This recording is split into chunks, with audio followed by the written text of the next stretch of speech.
EVA is a material that is nowadays used in very many orthopedic applications, also in footwear building, in shoemaking, in shoe production, but it also really shines in orthopedics, both in braces, in prosthetics, as well as in foot orthotics. EVA is a material that is also expanded, comparable to polyurethane, plastisol, and other foams, but in this case we are dealing with a closed cell foam. What does that mean?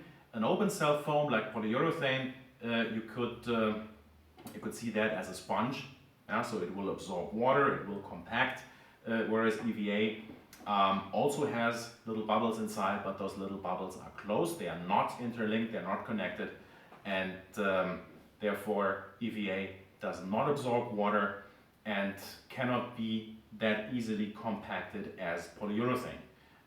The return behavior is a little different. Although there are so many different EVA types on the market nowadays, there are some that kind of behave like polyurethane, but still it's always a closed cell foam. That's just how EVA is made up. EVA is a material that expands out of a mold. It doesn't expand into a mold like polyurethane does, but it is made in a mold and then it jumps out. It really looks as if it's jumping out of this very compressed state into its final expanded state. This can be done with sheets. This is how EVA sheets are made, which are then split, which then you cut off the skin, the outer parts of this EVA bun in a way, and that's how you get the sheets. Also EVA parts like capsules, like entire boots. Rubber boots can be made this way. In that case, you have a small version of this as a mold, and then it expands out of the mold as it is released. One way to tell, just from looking at the outside, if a capsule or a shoe, boot, something like that, is EVA or polyurethane, is that on EVA you generally see softer lines, a softer profile, not as sharp, not as well defined as on polyurethane, although even here a lot is possible nowadays. But if you expand into a mold, of course it's much easier to get a sharp line, a sharp writing or anything on your logo, which is not as easy if you actually blow it up by a factor of 2 or 3. On such items you usually still have the skin on the outside that you don't have on the EVA sheets, simply because there it is cut off. There are different EVA types that can be combined, different hardnesses that can be combined into combination sheets. Also there, same principle applies. They're made under pressure, they expand, and you can work with them the same way as with the single layer sheets. As far as working with EVA or bonding EVA is concerned, let's look at finished capsules in this case, or skinned items, and the sheets separately. Like I said, the sheets already usually come pre-split and with the skin removed, but even though that is the case, you still should always sand them, grind them before you use them. At least hold them to the sanding belt lightly, just to remove the probably existing slightly oxidized layer on top. EVA, when exposed to air, tends to build up a bit of a crumbly structure on top, and that should come off before bonding, because otherwise the adhesive would stick to that and come right off again. It's not very pronounced, but it can reduce the final bonding strength. So just in case, that's the only preparation you need. When sanding EVA, you should be a little careful that you don't sand furrows into the material, or at least not too deep.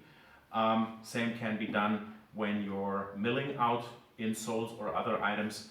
If the step is too large or if the tool is too large, you can actually get a bit of a furrowed structure there.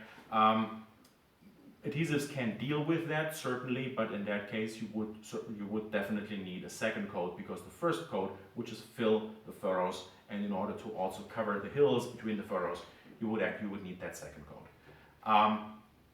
General common sense principle here, bonding 101. Contact adhesive needs enough adhesive on both sides in order to work. That's just how this works. Other than that, as far as the adhesives you can use are concerned, any Renia adhesive will bond EVA, with the exception of our polyurethane-based products, Syntic Total and Renault Asti. These are not suitable for most EVA types. With some of them they will work, with some of them they don't. So to be on the safe side, it is best to use another product. The easiest way to go about this in shoe modification, because in this case many shoe plastics like TPU, like TR, like PVC exist, that usually would be bonded with a plastics adhesive like Syntic Total. With Renia, very easy, use the Col de Cologne or the Multi-Col. They also work with our Reagol halogenation primer. They also work on PVC, they also work on TPU, and they work on EVA. So it's much, much easier to make these combinations to make a good build-up. If you're working on compact polyethylene, compact polypropylene, again, you have a tailored solution. You have the Renia Ortec, works extremely well on all expanded materials, and it also works on those compact thermoplastic materials.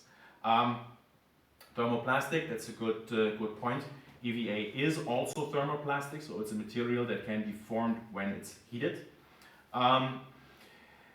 If you bond EVA layers before you heat them, of course, you should take care that the heating doesn't split your bond again. So if the EVA expands at different ratios, what can happen is that the bond is pulled apart. If you do not get any expansion of the EVA, usually the bond will hold even if you heat it up to 100, 120 degrees Celsius. Depends a bit if you need that kind of heat resistance under strain. You should either work with our Ortec HT, high temperature adhesive, or you should work with a crosslinker, which would then give you that kind of heat resistance. Pre-made parts like this EVA cupsole are a little different just because they still have their integral skin on the outside. This should come off before bonding if at all possible. In this case, the halogenation primer doesn't help you, but you can either grind this off, you can use solvent to soften it up a little bit, but generally if you attach a sole like that, you should make sure that you're working on the non-skin material.